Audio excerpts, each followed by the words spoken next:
Activation rules let investors choose when their order will be sent to market based on certain conditions, like time or price action. To use an activation rule for your order, click the word Add in the bottom left corner of your trade ticket.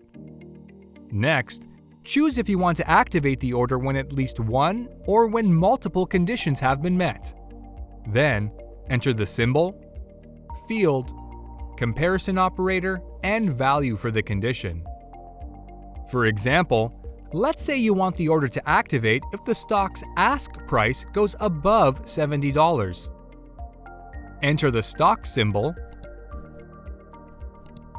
choose Ask for the field, Above for the comparison operator, and 70 for the value.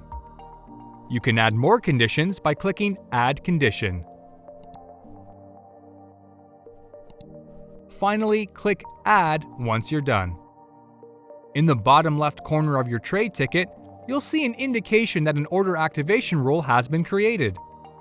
You'll also find a description of your activation rule on the order confirmation screen.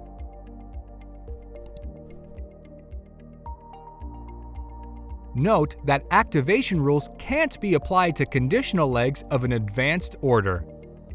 Once the order is activated, you'll be able to see the activation rule in the Orders widget. And that's all there is to using order activation rules in TD Active Trader.